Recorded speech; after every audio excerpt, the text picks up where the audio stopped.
We're always on the hunt for juicy details about Google's upcoming gadgets before they officially drop. But let's be real, not every leak brings good news.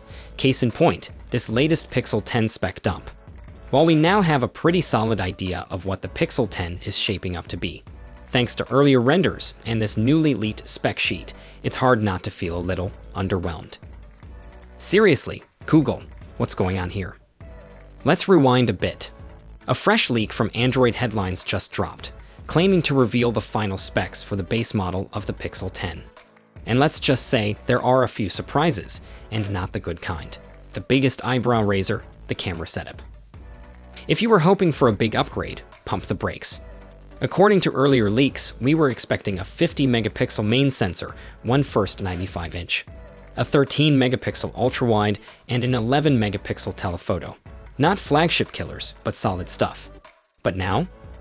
This new info points to a 48-megapixel main shooter, probably the same one used in the Pixel 9, meaning a smaller 1/2-inch sensor.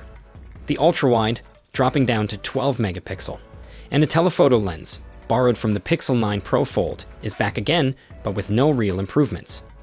Now sure, Google's computational photography has always worked some serious magic, so maybe the final results won't be a total letdown.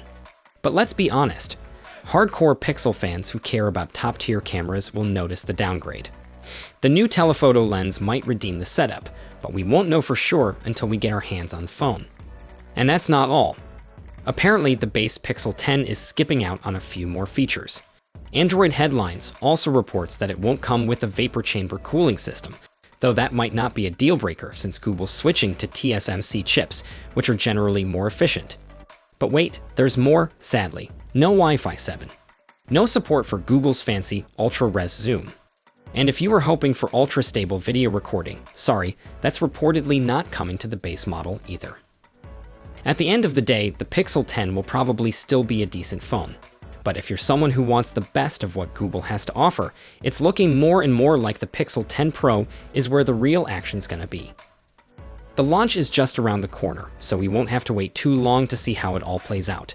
But still, kind of a bummer, right? Anyway, what do you think? Are you still hyped for the Pixel 10, or are these leaks making you second guess it? Drop your thoughts in the comments, and I'll catch you in the next one. Until then, stay safe, stay techie.